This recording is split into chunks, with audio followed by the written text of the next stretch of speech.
si tu te réveilles souvent en pleine nuit sans pouvoir te rendormir, si tu as des difficultés à être en forme le matin au réveil, et enfin, si tu es un ou une grande adepte de la fonction snooze, alors reste avec moi, il est temps que Reya te parle. Hello, je suis Reya et je suis là pour vous rendre la vie plus facile.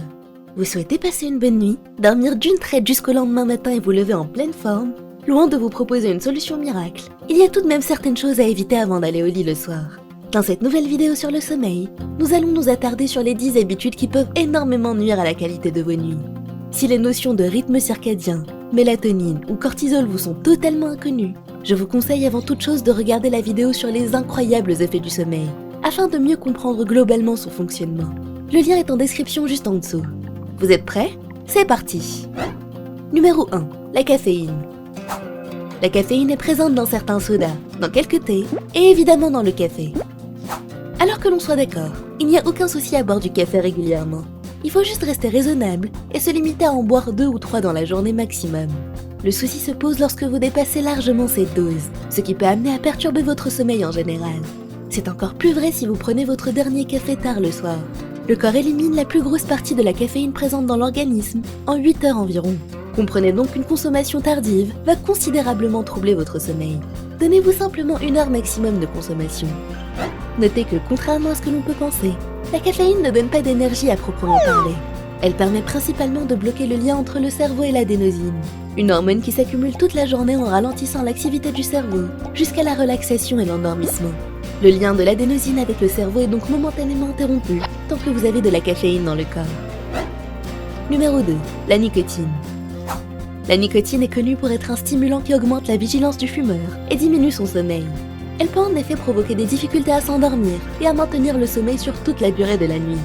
Les fumeurs ont également tendance à se réveiller plus tôt que prévu et donc à ne pas se sentir pleinement reposés. Fumer avant de dormir n'est donc pas la meilleure des idées. Numéro 3. L'alcool. L'alcool peut vous aider à dormir plus vite, certes, mais il contribue à appauvrir la qualité de votre sommeil. Il a pour effet de vous garder en sommeil léger, et vous ne profitez donc pas du sommeil profond réparateur. Si en plus vous en buvez juste avant de dormir, les effets n'en seront que plus présents. Numéro 4. Les mauvaises habitudes alimentaires. Ce que vous mangez a un impact direct sur votre nuit de sommeil. Une mauvaise alimentation récurrente amène à un sommeil moins profond et plus de réveil en pleine nuit. Vous devez également éviter les gros repas le soir. Votre temps de digestion sera plus élevé, car ralenti durant la nuit. Le corps va devoir également fournir beaucoup d'efforts pour digérer les aliments, alors qu'il est censé être au repos. À l'opposé, si vous vous affamez et partez au lit en ayant faim, votre corps aura tendance à se mettre en alerte et vous empêcher de dormir. Il cherchera à ce que vous vous leviez pour remédier au problème. Numéro 5. Les appareils électroniques. Par appareil électronique, je pense notamment à la télé, au smartphone et au PC. Regarder un film, une série ou jouer aux jeux vidéo par exemple juste avant de dormir n'est, contrairement à ce que l'on pense, en aucun cas une activité banale et relaxante. Cela stimule énormément votre cerveau, au point de le stresser alors qu'il faut le détendre avant de vous coucher. Il faudrait privilégier des activités plus relaxantes, comme lire, écrire ou écouter de la musique, au moins 1 heure avant de dormir. Sachez que tout ce qui est regardé à la dernière heure avant de dormir conditionne la qualité de votre sommeil. Les appareils électroniques produisent également cette fameuse lumière bleue qui désoriente le corps et impacte négativement votre sommeil. Elle limite la lumière du soleil et le corps a donc l'impression qu'il fait jour. Cela a pour conséquence de perturber la production de la mélatonine, l'hormone qui, pour rappel, permet de s'endormir la nuit. Vous risquez ainsi de tourner un long moment dans votre lit avant de trouver le sommeil. Numéro 6. Restez éveillé dans son lit. Si vous ne trouvez pas le sommeil malgré tout, et que vous restez plus de 20 minutes éveillé dans votre lit, vous allez développer de l'anxiété à l'idée de ne pas réussir à dormir, ce qui va vous empêcher encore plus de dormir. Cercle vicieux, n'est-ce pas? Sortez donc de votre chambre, et allez dans une autre pièce faire quelque chose de relaxant. Dès que vous sentez vos paupières s'alourdir et le sommeil venir, il est temps de retourner dormir. Pas d'activité stimulante évidemment, donc toujours pas de PC, de téléphone ou de télé. Comme expliqué précédemment, on partira plutôt sur la lecture d'un livre. Restez assis à respirer calmement et tout aussi bien. Numéro 7. Être exposé à une source de lumière forte avant de dormir. De manière plus globale, notre corps ne fait pas la différence entre la lumière du soleil et la lumière artificielle. Au final, le réel souci n'est pas d'être exposé à une source de lumière, mais plutôt à quel moment. Il faudrait éteindre toutes les sources de lumière au moins 1 heure avant de dormir, pour bien simuler le cycle jour-nuit. Ou bien garder une ambiance tamisée autour de soi, si vous comptez lire par exemple. Numéro 8. Les siestes longues. Les siestes peuvent faire des merveilles pour récupérer de l'énergie en pleine journée, même sans forcément être fatigué.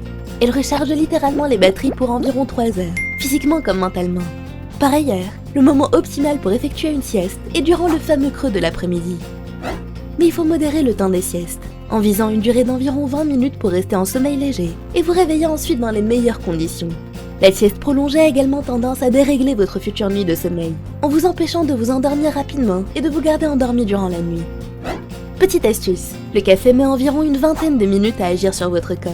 Vous pouvez donc boire un café, faire une sieste et vous réveiller avec les bienfaits de la sieste, combinés à ceux du café pour un double boost d'énergie. Numéro 9. La fonction snooze du réveil. La fonction snooze permet de repousser son alarme et donc l'heure du réveil de quelques minutes. On peut donc ainsi profiter plus longtemps de la chaleur de son lit et se reposer davantage. Ou pas, c'est même tout le contraire qui se produit. Une fois réveillé, votre température augmente et le cortisol est libéré pour mettre en marche votre corps. Mais si vous vous rendormez juste après ce premier réveil, vous cassez la chimie de votre corps en le forçant à repartir dans une nouvelle phase de sommeil. Il est alors troublé, ne comprend plus trop s'il doit se réveiller ou se mettre au repos. Du coup, vous allez être désorienté après ce surplus de quelques minutes. Et ce sentiment peut perdurer des heures, voire même la journée entière. Numéro 10. Utilisez une alarme. De manière générale, il faut comprendre que l'alarme du matin est une des raisons qui font que les gens se réveillent fatigués, pour la simple raison que l'alarme n'a aucune notion des cycles du sommeil. Elle va sonner à l'heure donnée, peu importe que vous soyez en sommeil léger ou profond. Ce sera alors la loterie. Soit vous avez de la chance et l'alarme retentit durant une phase de sommeil léger. Dans ce cas, tout va bien, aucun impact sur votre journée. Sinon, elle brisera votre cycle en plein sommeil profond. Et c'est alors la fatigue assurée. Malheureusement, c'est le scénario le plus probable.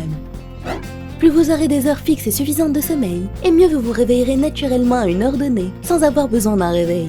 Faites confiance à votre corps, et laissez sa réparation se faire totalement sans que rien ne vienne l'interrompre. De plus, une alarme provoque une augmentation du rythme cardiaque, et vous procure un rush d'adrénaline, provoquant à son tour du stress, comme première réaction au réveil. Ce n'est pas la meilleure façon de débuter une journée, pas vrai? Vous connaissez désormais les 10 habitudes qui peuvent nuire à la qualité de vos nuits.